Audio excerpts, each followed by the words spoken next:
Welcome to Book Lounge by Libby. I'm Joe, and I'm so happy you're here.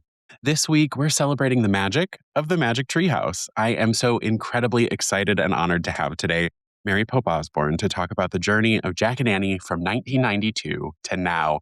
Mary, thank you for being here today. Oh, I was looking forward to it, Joe. Thanks for having me. Oh, it's truly it's such a pleasure and an honor and so many amazing things. And when this episode comes out, it times in line with your birthday as well, or at least Oh, pretty close nice. to it. When I was planning out the schedule, I was kind of looking at like, oh, what's happening in May, and it says Mary Pope Osborne's birthday, and I went, "Oh, well, I need no better excuse than that to say I'd like to do a Magic Treehouse episode, please." Oh, that's so nice. When you think back to the very beginning, what was the spark that led to the Magic Treehouse, both the treehouse itself and the idea behind the series? I had written many books before Magic Treehouse Mhm. of all kinds, mythology, folklore, novels, YAs, children's picture books. And so it wasn't my idea to do a series. It was Random's house idea that I might do a series. So they called me in to talk about it. And my main concern was that I like such variety in children's books. And I thought, well, wait a minute, then I'd have to do the same thing again and again and again. But the idea came to me, what if I did time travel so that every Yes. different story would have a different setting, different challenges? So I tried, I hate to tell you, I had 7 different manuscripts with bad ideas, but that's the nature of being a writer. Yeah. So, and I almost gave up. I had magic whistles, a magic cellar, a magic artist studio, a magic museum. And I was enjoying some of my other work and I thought, well, this is going nowhere. I'm not meant to do this. I'm going to get out of this idea and go back to my other writing. And around the time that I declared that, I took a walk with my husband and I lived in New York City, but we had a little cabin in Pennsylvania. And we took a little walk one day and saw this old treehouse we'd never noticed before. It was all, half torn down. And we said, gosh, I always wanted a treehouse. No, I always wanted a treehouse. And then, well, what if those kids get in a treehouse and they go somewhere?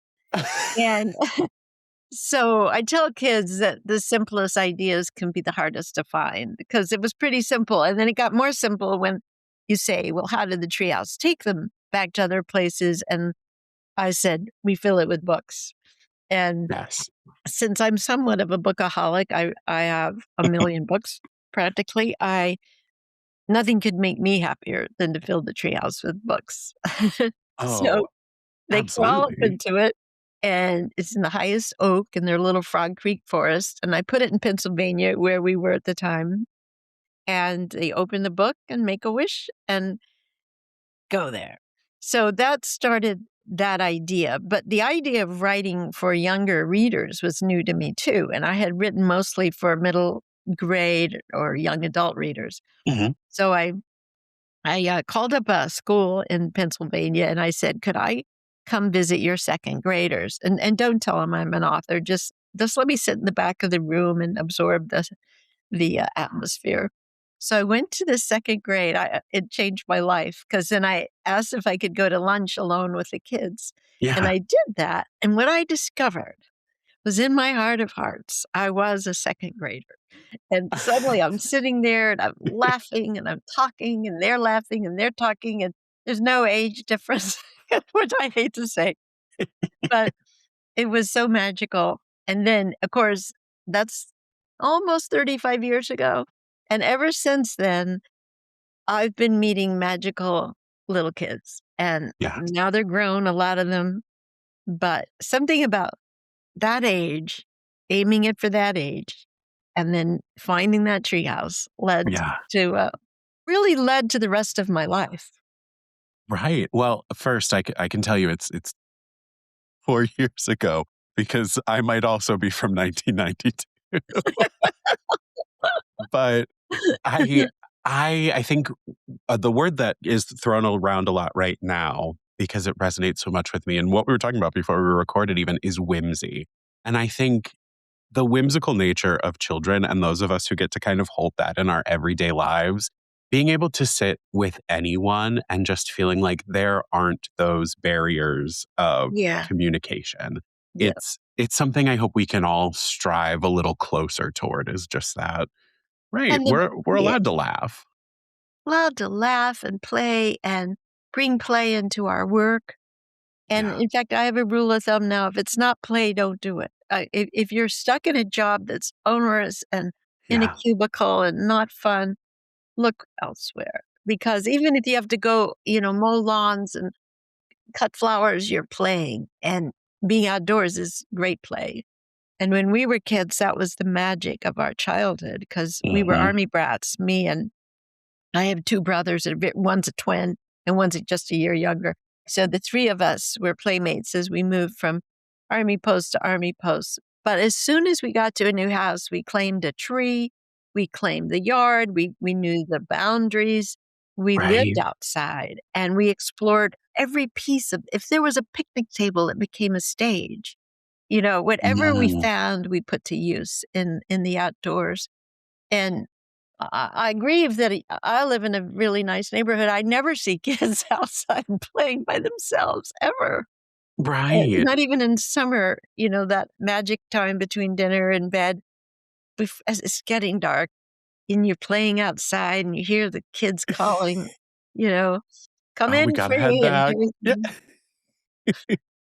Yeah, I know my niece and nephew are still very small, and the magic of outside is the biggest thing, and it brings me so much joy to be like, "Oh, we'll be leaving family dinner on Sunday, like, can we play outside when we get home? Can we swing on the yeah, swings?" Like, and that's the kind of thing that I just go, "Oh, right, good. We're we're doing we're in the things right right." place. Yeah, Exactly. It's, "Uncle yeah, baby, will you read a book to me, and can we go play outside?" I'm happy to hear those 2 things. me too.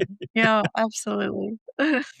Thinking about Jack and Annie, though, they feel like real friends to so many of us readers. How did their personalities take shape, and what makes them strong guides? Well, it's funny because when you first confront the books, Mhm. or when I first wrote the books, I thought, well, I'm not giving them much personality, but that should evolve. Right. And of course, now, 67 books later, they're telling me what they say and what they do, and they're in total command. But in the beginning, I was the creator um, Right. with all powers. And I decided that they would have distinct personalities, different from each other, and that together they'd make up a whole, which is sort of the way it is with me and my twin. Uh, I'm more outgoing and impulsive, and he's more thoughtful and reserved.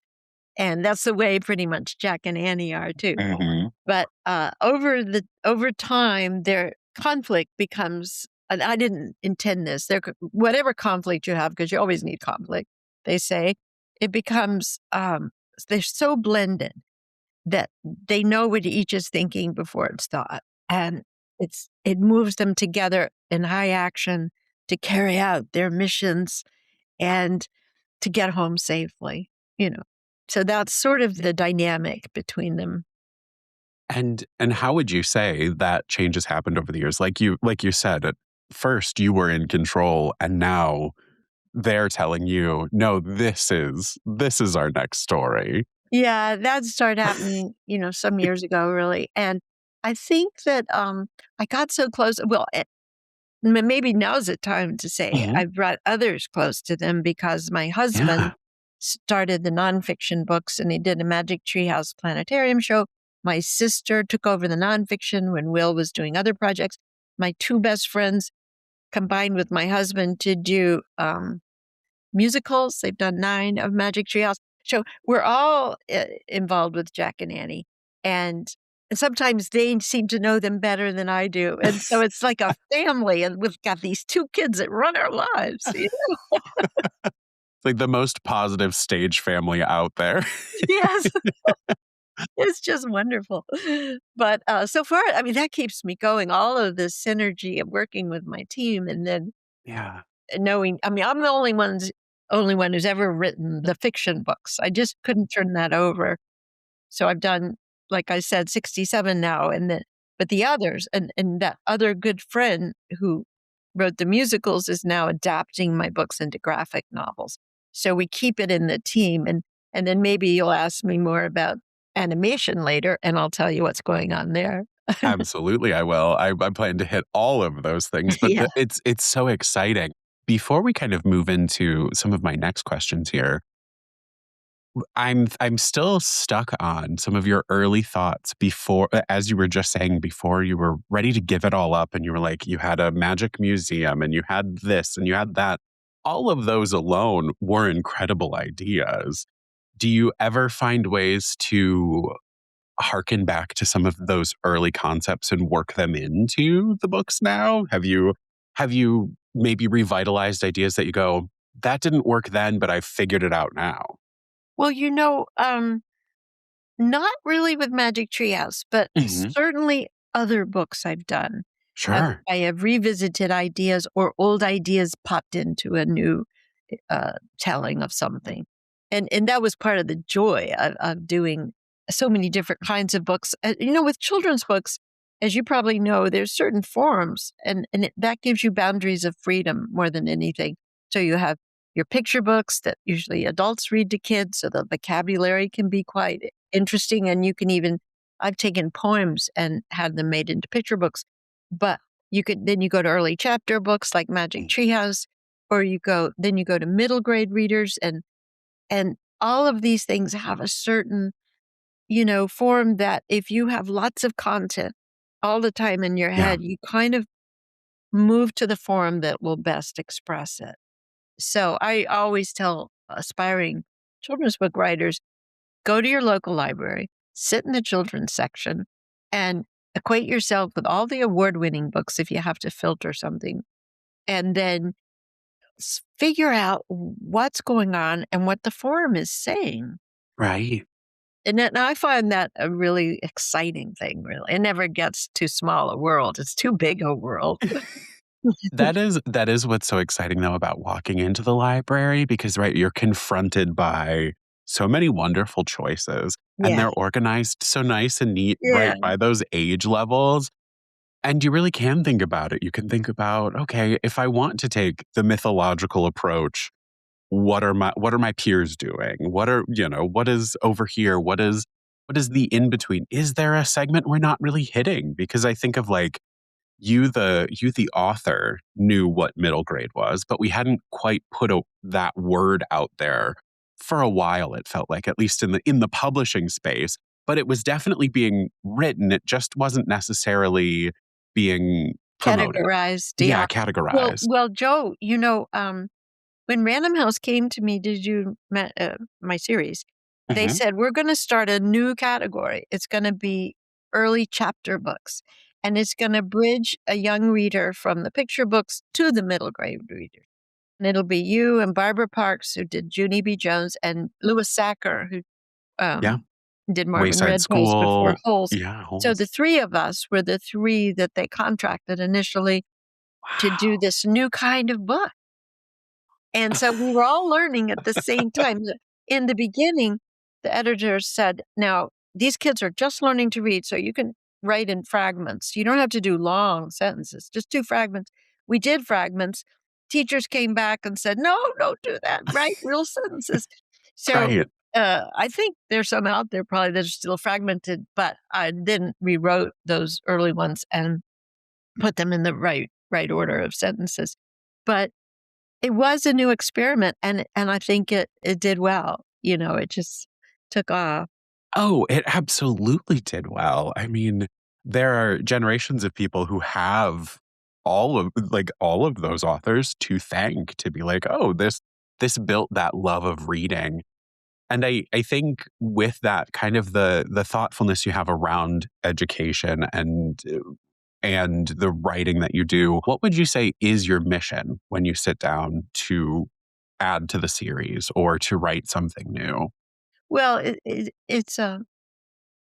I don't think in these terms because I'd be Right. frozen about my work, but when I look over all my life mission, and I didn't choose this. I didn't take courses in education. I didn't even take courses in writing. I was in New York, married to an actor, trying to figure out what to do when he went on the road and I could be with him. I asked for a portable typewriter on my for my wedding gift. I Mhm.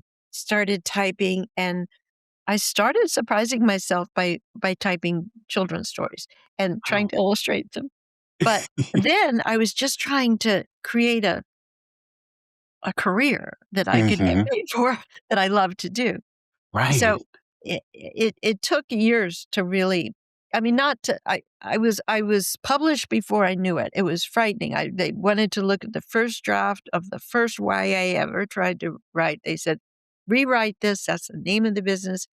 And I rewrote it. And then I was like swimming, and for 10 years I was writing every kind of book. Now, was my joy, Mhm. but it wasn't my vocation.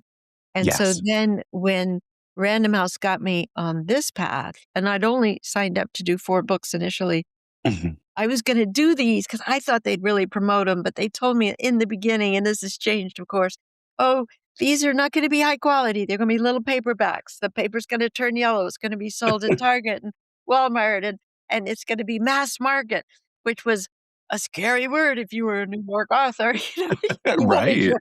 your privileged trade books. But I jumped in to make a little money. Then I met all the kids. Then I went to all the schools. Then I met the educators, and my life changed. And then now my goal is literacy. And it has been that for, I started my own program to thank teachers, to get kids reading. And we give grants of free Magic Treehouse books, and we provide lesson plans and curriculum guides and all kinds of Wow. things for teachers free of charge. But I never thought that was going to be my life when I was Right. 35. It was, you don't know, it evolves. If you take the next right step, you'll Right. be surprised. But the energy to go into it with, "I'm looking for what my career could be," and then turning into going like, "Okay, well, I'm good at this writing thing. I enjoy it." And then as like the success came with that, going into, "Oh, now I found the purpose that gets to blend with the joy." There's real beauty in that. Yeah, I mean, it's as high as you can get in terms of Mhm. your career. Um, I wanna be real, though, to Of people course. who wanna write. I was almost 50 before I made any money. I mean, the money I made was so small. We lived in 2 rooms in Greenwich Village. That was nice, but, that was the old days when there was no sink in the bathroom. We just had a primitive pre-work apartment, 6 floors up. You Mhm. had to walk up the stairs. But we both sacrificed because he was making his living as an actor, which is doubly hard. Right. But we stuck to those goals, and we helped each other out. And we wouldn't let the other do anything but act or write, even if the bank amount got super low. We'd support the other emotionally. And then finally, Treehouse literally took off, just like flying through the air. But then I tell people, if you're mm, late middle age or whatever, you've sort of disoriented because you've had this map Mm, for mhm. decades of how to live on the cheap. Every place to get the cheapest thing. You love flea markets. You love thrift stores. We had play. Talk about play. We'd ride our Right. bikes all over New York and hit everything.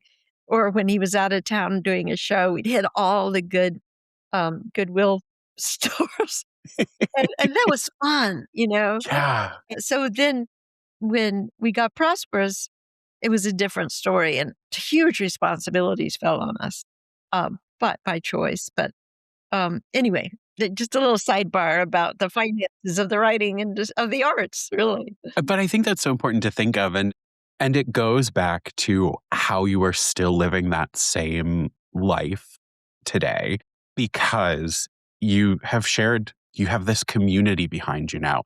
Early on, it was you and Will, you were doing this together, and Yeah. that was the community lifting each other up. And now there are more people that you can bring into that fold, but that is kind of what's at the center of this, just in the same way that the work you do enhances the communities it hits. Well, thank you. I think that's true.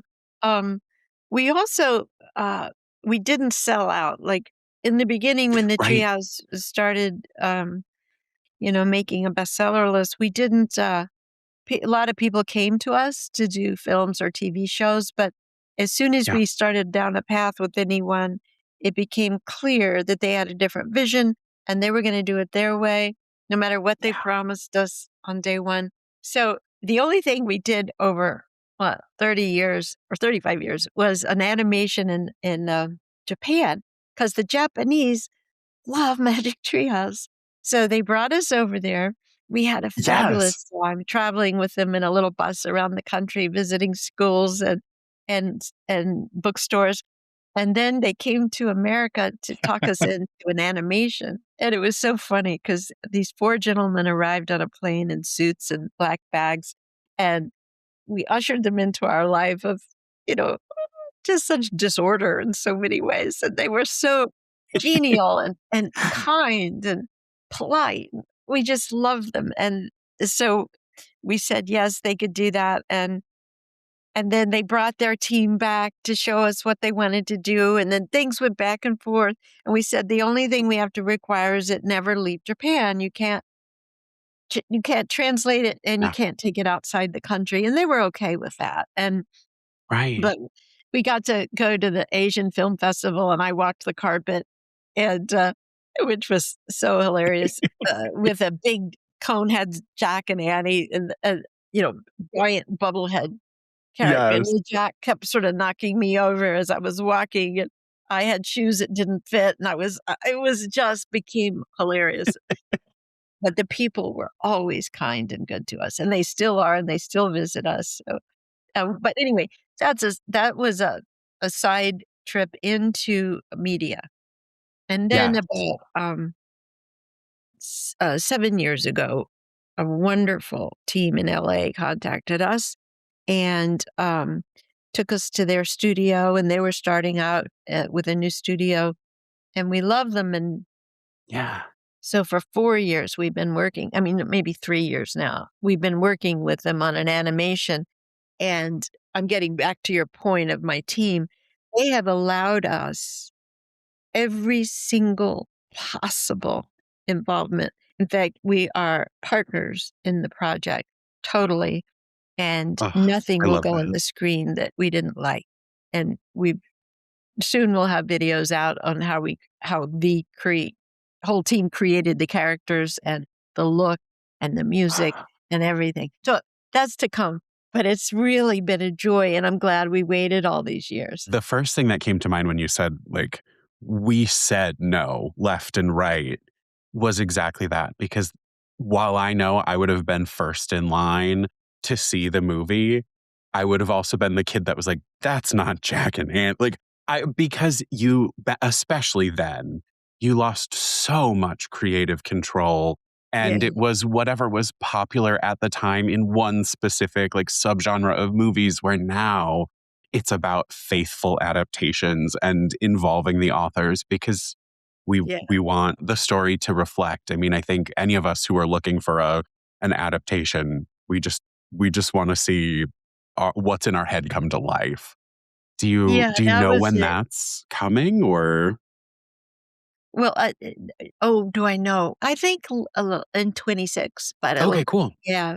But I also wanna make the point that Mhm. I didn't want it to be a super commercial product. I thought, "Oh my Right. gosh, if we do something, the toys will hit the scene, the keychains, all the junk, Right. and the whole book series will be forgotten. You'll see it on a one of those flea market tables for sale. Oh, I knew that in my childhood." So it was better to keep the whole thing alive and to do that with fresh input, constant creative thought, and I think we've succeeded in that. But it was a choice but it's been a totally gratifying one because I was able to involve my husband, my sister, our best friends. Now my Mhm. nephew's doing all the social media, and, one of our other best friends is running my teaching program. So it's all I say it all comes out of the kitchen, you know? Yeah. It none of it is corporate, and Random House is corporate, but it's just a wonderful partner in another area. Right. They are supporting the kitchen, so to say. It is, and they feel like members because a lot of Yes. the team has been there for a long time and I have to tell you, they worked so hard in that series that the art direction, everything. You're part of an ensemble in publishing, and especially with a series, it's incumbent on you to get everything in on time because you Right. are holding up a whole line of creators who have to do the art and the art direction and the publicity and the school and library. So but I've always had great players and we've always worked well together. So I give the company huge credit for that. I think looking at art, I'd love if we could talk about some of the cover designs, how we got from then to now, and then also the graphic novel adaptations, if you wanna speak on either of those. Just kind of like off Oh, the yeah. cuff, how did it work to see them start to come to life in those covers and just find the style of the books? Well, the first artist we've had, mm, 2 now on the fiction. One, Mhm. was, Al Murdaka and Sal Murdaka, and he was wonderful. He retired and went to live in France, so he's he's He's he happy. he's done fine. But Sal learned the characters as I was learning the characters. So if you looked at the old it would be a good lesson in, evolution of character. But I also got involved through my editor, who was Mallory Lord, very creative, very dynamic, now is the head of the entire children's book division Of of course. Random House, and she used to be, when I met her, a young assistant fresh out of, you know, not long out after college. So she and I would think we were concentrating on the idea of children in peril, and we try to think of what cover could we do that showed that kind of dynamic, and I would sketch a cover, and then Mhm. I'd cut and paste, and I still do that. I go on the internet and I find someone, in skin diving clothes or someone this, and I put it on I mock up a Magic Treehouse cover, and I put my things on the cover, and then I'd have to think of a title, and that would have to show, something scary. So all of that was a challenge, but we would have to come up with the covers before the books were written even for the publishing Wow. machine to get all the Right. word out and the artist going. So for instance, on, Evening of the Emperor Penguin, they go to Antarctica, and I said, "Okay, 2 emperor penguins on the cover, Jack and Danny greeting them, ice and an ice cave, blah, blah, blah."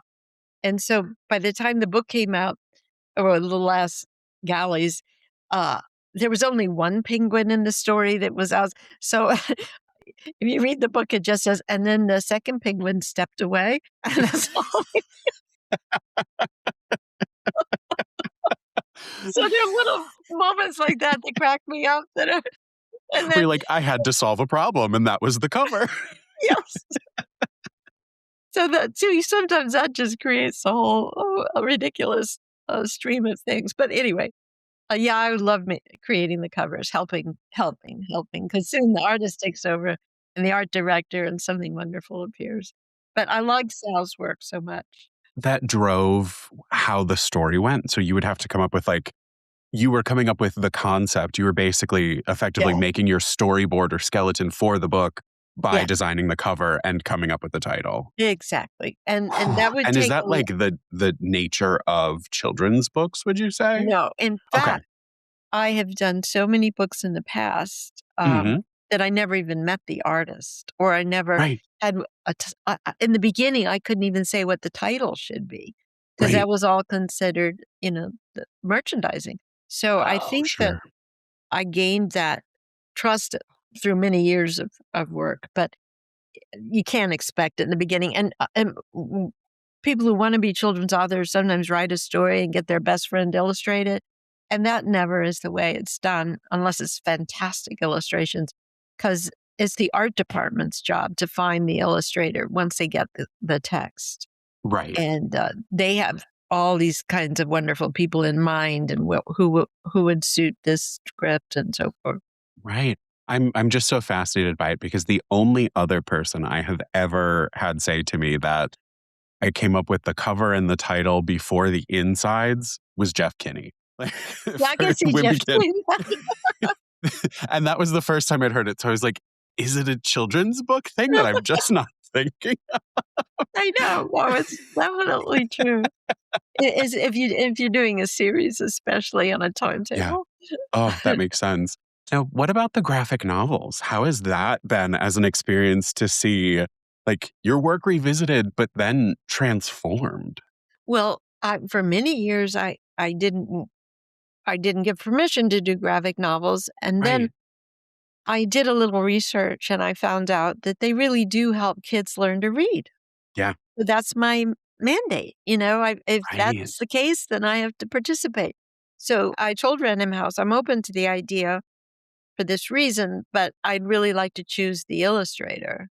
And so they, to their great credit, sent me a huge box of graphic novels. And I went through all of these different people. And there was one or two of the same illustrators who were sisters. And I thought, this is it more than anything. And my husband agreed, Yeah. and my other colleagues agreed. So I've never met these women. Oh, first of all, I wouldn't do it. I couldn't do it because I was too busy writing mine, Right. and I didn't think I was good at adapting mine to graphic novel form. So my wonderful friend Jenny, who's working on the animation, who worked on the musicals and is just an amazing human. She does the graphic novels, no, the fiction, and she's brilliant at it because she was a playwright. But the sisters, I met once on a Zoom. It was Jeff Kinney's bookstore in Oh, Eastern of Mass, and we course. were on. All of us were on a Zoom doing a presentation, and the sisters came on, and I just thought they were amazing. They were um, Kelly and Nicole Matthews. They're twins, and they do it together. One does the art, and then one does the color, which is Oh, just sure. a piece as doing the Right. art. And they work side by side, book after book, book after book, and they everything they do is wonderful. Yeah, we were just so blessed, but, uh, they're great at graphic novels, which I think do very well. And to be honest, I don't enter that process. I just get the books and I go, "Perfect," and at first And they that's wanted me okay. to Yeah. proof them and stuff, and I said, "Jenny can do that. I'm working on my line. We'll hand that out." But Right. I'm so lucky that I have many overqualified people helping me. But that's a wonderful problem to have, and it speaks to your work. I mean, I think it's also about knowing and not being afraid to have that balancing act. I mean, you wanted to trust the artists, so you found them. They gave you options. You found the ones that spoke to you. You have talented people on your team who should be able to handle it because you also didn't want to take away from the work of the main fiction series as well. So it speaks to the overall mission. But I love that you challenged yourself when you were like, I had a preconceived notion on what a graphic novel would do for kids. And when I Yeah, learned otherwise, okay, off to the races because it yeah, was never about it wasn't about monetizing it. It was just about I had a stance. I changed the stance. yeah, yeah, yeah, yeah. Yeah, Yeah. that's true, that's exactly right. And it's been true with the creation of the, animation too. Hmm. I love working with these really young people who read the books when they were little. And and this young man in his 20s, well, the first time we met him, and he was so remarkable, and we'd seen his art and stuff, and we were all on a Zoom, and I said, "Brandon, where are you, calling in from?" He goes, "Oh, I'm in college in California." And we literally got a college kid to start our animation, and that was just that's the plus side of today, you Yes. know?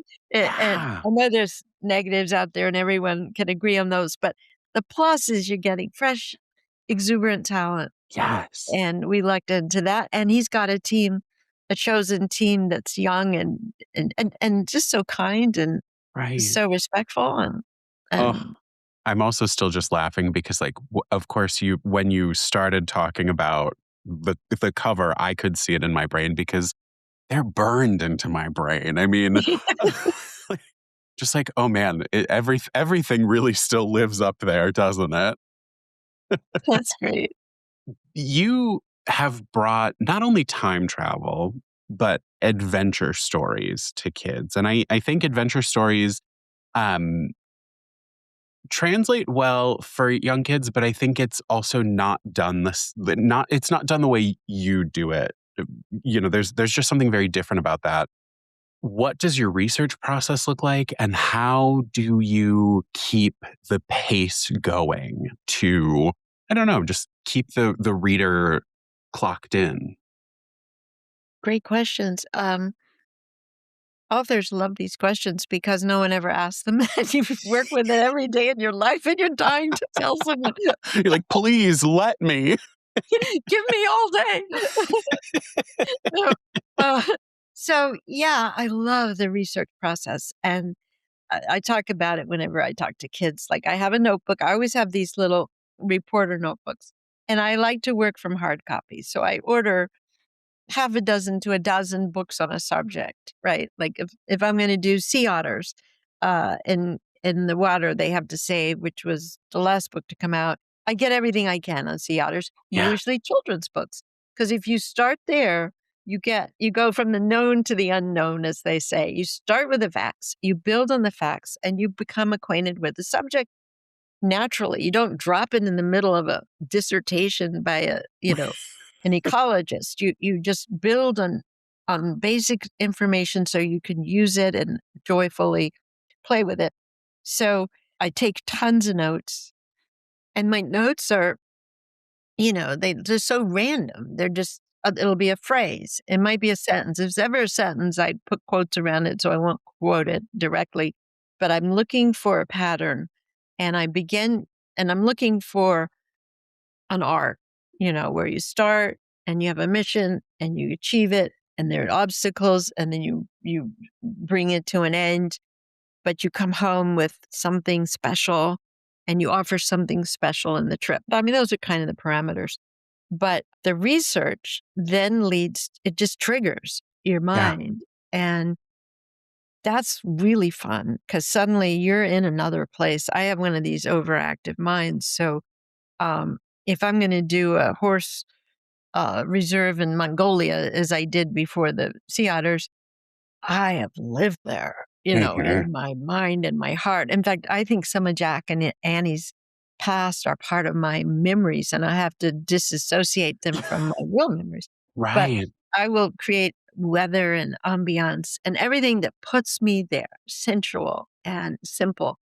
And then the story evolves, but it evolves through many, many, many rewrites on the laptop. Just thank God for laptop. I think I couldn't have done it by longhand because the amount of changing and moving and playing hours at a time, you lose track of time. It's joy. And then finally, there's a first draft. Yesterday, I finished the first draft of a new book and I Wow. handed it over to Will. He'll spend a few days looking at it. He'll notice big problems. I'll try to shape it. I'll send it to my editor in California, actually, since COVID, a wonderful editor, Jenna Lettuce. She'll work on it. We all work on it. And when it comes out, it's just a simple little thin book. Like you can't believe how much time and attention it took from grown-ups. That's part of the miracle of it. And then it goes eventually to the artist and the art director. But even then, it comes back again and again and again. We have to fit the art. It's just so wonderful to be involved in all parts of it, and to see it come slowly to life and then get the book. How long would you say you spend on your process? Well, I pretty much know because I have a tight schedule, but it takes 6 months Okay, uh, wow. on on um on a treehouse, and then that's involving all the research Mhm. and my writing, and then let's say the first two drafts, and then it can go away for 4 months and come back to you after the art, Right. and then you're on to something else usually. Um, Wow. and then I record the books too, so I have another job ahead of me after it's totally done. Um, and that's scary because a couple of times I found a mistake as I'm recording, and the book hasn't come out, but It's too late. it's too late. Like a couple of books ago, I was recording and I just died because at the end of the story, Annie leaves the treehouse comes down the ladder twice. And No. it's just one line the second time. I'm sure it got stuck in an old draft and no one noticed. Not me, not the editor, not the copy editor. Anyway, that's rare, but it's so agonizing. And, you know, you hope that doesn't happen. And kids will let you know if something's wrong with the art. Like I have a samurai holding up a sword, and I think I say in the story he held up two swords. And in the art, he's holding up one sword. As of course, some little busybody kid had to tell me. Did you know that? Yeah. Oh, yeah. Well, their finger wag when they do it. There's nothing kind about it. But it is kind of fun. It was great fun. It's somehow also rewarding. Well, Uh, Joe, I can't let me just say, you please. have no idea how many times kids in the beginning especially gave me ideas for the books, challenge my titles when I go to the schools. I Yeah. did 4 or 5 years of constant school travels with slides, and this is before the internet, before everything, and I would talk to kids, and I would hold up dummy covers that were decided yet. They'd vote on the covers, they'd vote on the titles. Wow. I did so much research with actual 7 and 8 and 9-year-olds Right. that, I call Random House and say, "No, they don't want the title Showtime with Shakespeare, but they like stage fright on a summer night." And, you could tailor it for their taste, but I'd have to talk to the kids to figure that out. I got chills when you said that because I just remembered stage fright on a summer night. Just the parts of my brain like waking back up that haven't been awake in a while. So 6 months, that's kind of like the whole process of getting the book to print, or No, no, no, that's getting okay, the that's book, just like, getting it ready to hit. washing my hands of Got it. it. Yeah. Okay. And then you start on the next. Are you effectively working on 2 books in a year, or do you give yourself a break time, or Well, that's a good question. Now I'm down to 1 book a year, Mhm. and I'm finishing one. I mentioned I handed it over, but I can't wait to start the next one. So, what am I supposed to do for 6 months? Just hang around, wait? I don't know. Right? You start it, see what happens. But we're doing a little tributary off the river now. We're starting a little series called Magic Treehouse History Heroes. I mean, not that a lot of history heroes haven't been written about, but this is the first one I did. This I'm on the second one now, and they'll be numbered 1, 2, 3, 4. I signed up for 4. Um, Jack and Annie, and this probably is going to be the closest to my heart of any of them. Mhm. I'll preface it by saying I've met the most amazing, heroic kids uh, Yeah. in the last 30 years. I've met kids right after Katrina down there. I met kids 3 days after 9/11 in New York Oh, City downtown. I met kids who've Make-A-Wish Foundation, kids dying of cancer. I've talked to orphans. I've talked to disabled kids. I've talked to inner city kids. Oh, when I was in Japan, they brought me over specifically to meet school kids after that horrible tsunami. yes. Oh, Went wow. over and I went to schools that were all broken down but still functioning and met Mm, kids there. And I am so admiring of the heroism of kids. I think they're so young, they just keep living life with fullness. right. So I decided what kids could use is not only a reflection of themselves, but an inspiration to them, and have Jack and Annie go places where they meet a kid who's in dire straits, who is a famous person yet to be. Oh, And they will give them a magic book that shows their future at the wow. moment of sorrow and woe. And so my first one was Mary Anning, fossil Mhm. finder, the greatest fossil finder. And she was 12, no father, he'd been killed, mother in bed, deep depression. She'd lost 8 of Mary's siblings. There's no food, there's no school, there's nothing but this little girl digging for fossils on the coast of England.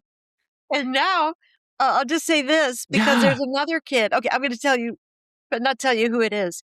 Okay. A kid who, is meant, let's say on the spectrum, the high end Mhm. of the spectrum, and is mostly deaf, Okay. and they meet this kid on a train, and he's working on the train, and he's only 12 in 1860, and he's doing something in the baggage car that catches fire, and he's thrown off the train, and he loses his job, and nobody likes him. And Jack and Annie jump off the train to help him, knowing they have to get back on the train to find the hero they're supposed to be looking for. This kid turns out to be Thomas Edison. Oh, And it's a true story. He was working on the train. wow. He was probably autistic on a very high Mhm. functioning and was 3/4 deaf as a child. And Wow. so then I'm going to have these, it unfolds at the end who the person is. So anyway, that's so much Oh, fun and so heartwarming for me to know these characters. right. But I think as well, kids will really resonate with that because it's the Magic Treehouse series, of course, provides the escapism, but also the hope for like we can all be resilient. But Yeah. to see in that concept as well of like even these figures that we celebrate all have had moments that they needed to come back from. And the idea of like we can have Jack and Nanny by our side to lift us through as well. Yeah, yeah, and that they're tougher than they know they are, Yes. a lot of children. Kids have a lot of resilience, but it still needs to be reinforced that like, I think so too, yeah. and to the person who believed in Edison, and this I make a note of it, is, his mother, Mm. because he's kicked out of school for not being able to learn, and his father thinks he's hopeless, and then his mother gives him the hardest science book you've ever looked at in your life, and he's 9. And, I got a copy of that book through my research, and that's the thing that turns the tide when Jack and Annie look at this book. But that was his gift, and it came directly from his mom. So, Oh, you know. I'm thinking of that and it makes me think like, what are some of the most challenging books you've written in the series or are working on now? And why, how did they push you? Why did they push you? Well, I took on the task of writing what we call a Magic Treehouse Super Edition, which is really long, 4 times longer than the basic books, and did World War II. So I'm a World War II buff, so it was something I couldn't wait to research specifically. I placed them in England. They learn how to fly a prop plane, and they parachute out into, France, and, they meet the French resistance. They actually saved, Wow. some orphans, Jewish orphans are in a cave, and they get them out of France, da, da, da, da, da, da, da, da. And, well, one reviewer said, "If if Magic Trails can help you get the work with the French resistance, they can do anything."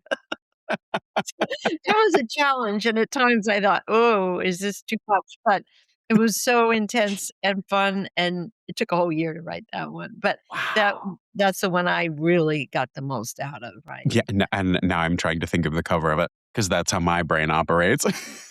Well, it had 2 different titles. The Okay. first one was Danger in the Darkest Hour, and it's them with Oh, parachutes, and no. then Danger we, in the Dark Side. Okay. changed that to, World at War 1944, because it's actually the day before D-Day, and, Danger in the Darkest Hour is how I knew it. That's yeah, that would be why. yeah, with the parachutes. Yes.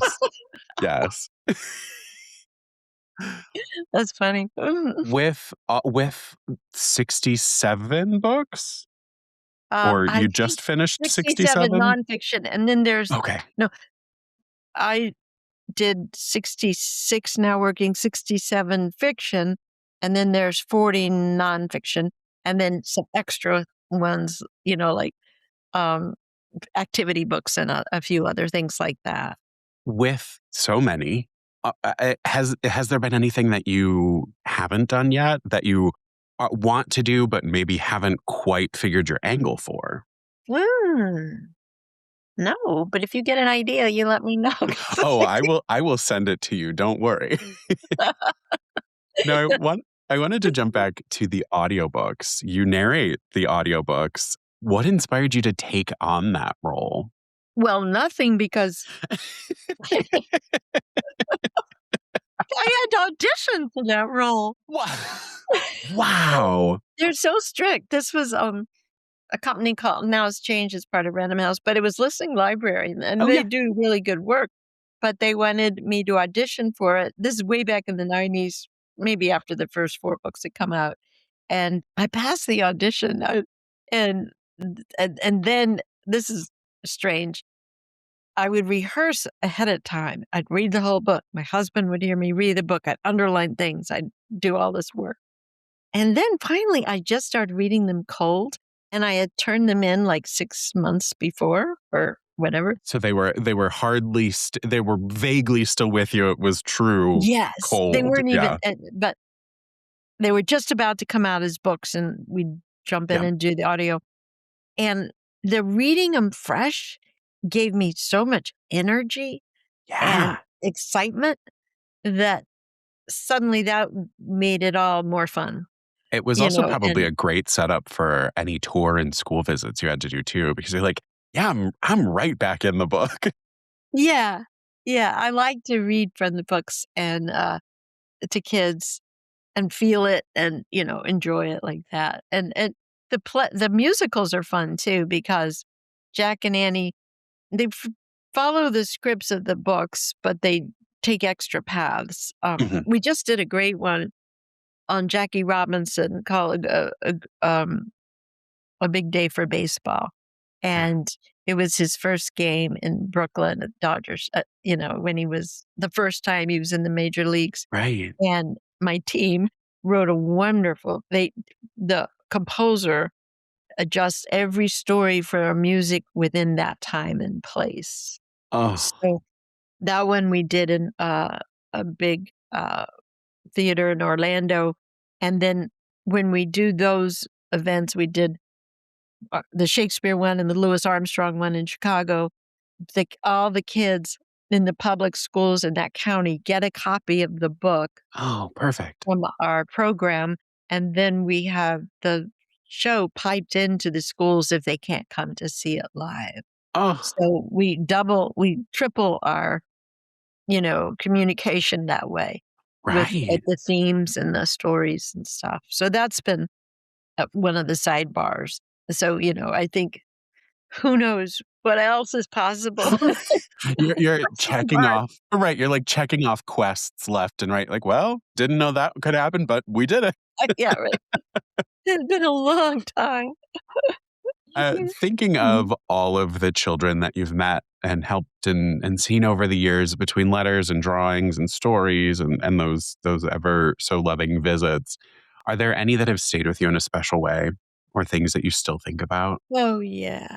The 2 that first came at me when the first year the books were out, changed my life. One was I got a letter from a little boy after Dinosaurs Before Dark came out. I love these little handwritten letters, and it said, "Mrs. Osborne, I really liked your book. I'm working on a book too. It's a novel. It's scary. I'm not finished yet. The name is this the me the name is The Septic System." So that was just too much. And then, another golden first moment was when I was doing a school, probably the 2nd or 3rd school I did ever, and I was sitting at the front of the room after, and kids were piling on me, talking to me, and one little boy come right up to the side, and he whispered in my ear, because he couldn't, compete with the noise. He whispered in my ear, "Mrs. Osborne, you may not know this, but I'm an author too." And, you get this precious, Yeah. uninhibited kindness, Mhm. and then I often read letters I get when I do, talks, and some of 'em, are emblazoned on my mind. One of is that, um, "Dear Mrs. Osborne, I really love your books. Uh, I if you keep writing them, I'll keep reading them, and I hope that makes you a better writer." But, one more, and then I'll stop. It's like a comedy show. Another one is, "Dear Mrs. Osborne, I re uh, all my friends like your books. I haven't read your books yet. I hope to read them someday. from your biggest fan. He put his name. I haven't read them yet, but all my friends love them. Your biggest fan. They're just so, pure-hearted. But I'll never forget once in the Make-A-Wish Foundation, I had a boy. It was one of our productions, and they Mhm. brought this boy in a wheelchair into the production, and he and I sat together in the back, and his mother and his sister, his teenage sister, who was really his caretaker, he was very challenged physically, sat in front of us. And one of the songs in the show was "What Would I Do Without You?" And it's a beautiful love song between Jack and Annie. And as that song was playing, this boy who's, his hands were not really working or anything, but I saw him lean forward. He must have been 10 and just stroke the back of his sister's hair. And and she put her hand back and held his. And Yeah. I wept. I was just like, you Yeah. catch these little tiny moments of pure love and beauty with children. Right. I feel there are countless numbers like that, but those stand out. Oh, and truly, like, I mean, from things that make us just cackle to absolute beauty, and I think that's the joy. I think we forget a lot of times that kids just want to have fun and be loved, and we don't have to do much to meet them for those things. We just have to be there for them. Well, example is I got a call once. Could I talk to a boy who was dying? He had cancer, and his aunt called me. I didn't know any of these people, and they found me and called me. And could I just talk to him because he liked the books? And he didn't have long to live, like 2 or 3 days. And I got on the phone with him, and he was filled with joy to talk Oh, and just telling me his reading and his everything. And I thought, that's that courage of the Magic Treehouse history heroes, yes. children, Yes. Oh, Yeah, ooh, oh, there's no good transition from that because it's just so beautiful to sit with that. yeah, I we know what's coming next. I'm very excited for our heroes because yeah. that's fantastic. Um, we, you know what? We're just going to lightning round because I think looking at what I have in here and our time left together, and I think we're just going to go for some fun. Uh, Dinosaurs or knights? Dinosaurs, Ocean or desert? ocean, Daytime adventure or nighttime mission? nighttime mission, Do you have a favorite place Jack and Annie visited? the Globe Theater in England. Is there a time period you would love to visit? Yes, late 1700s England, the Lake District with Wordsworth and Coleridge. Oh, I love that answer. um, let's see. Which book surprised you most while writing it or researching it? Da Vinci, Okay, I could see that. Monday with a Mad Genius. He's always surprising. I didn't know what he was gonna do. Morning writer or night writer? Morning, Research rabbit hole you totally got lost in. Mongolia. Okay. Oh, recently then. Yeah, yeah. One word that describes your writing process. Total concentration Mhm. and yeah, concentration, Concentration. which I Uh, don't have. it's like All the rest of my life. at least you know when to turn it on to just go, okay, we're Yes, doing this. it's like a magnet. I can't That's how you it's got so lost in Mongolia. You were yeah, clicked on. yes. Recording audiobooks, cozy or challenging? Cozy, yeah. Whose dialogue do you most love recording? Oh, Annie. Yeah, And then the first thing that comes to your mind when you think of your readers. precious. Love that. Thank you for indulging me on that. When readers close a Magic Treehouse book, what do you hope stays with them? The joy of reading, that they wanna read another book Oh, when they're done.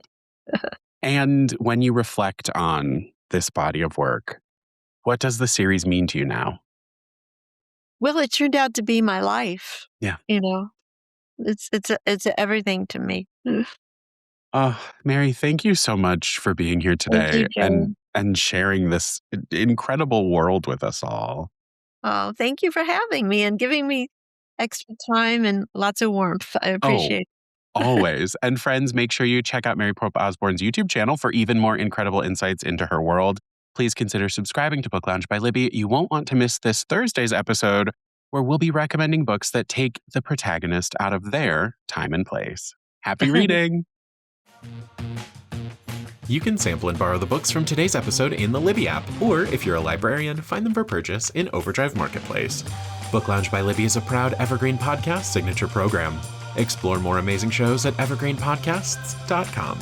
This podcast is produced and recorded by me, Joe Skelly, with editing by Andrew Alonso. Our theme music is High Five by Rex Banner, used with permission. Book Lounge by Libby is presented by the Libby app. Learn more at libbylife.com/booklounge.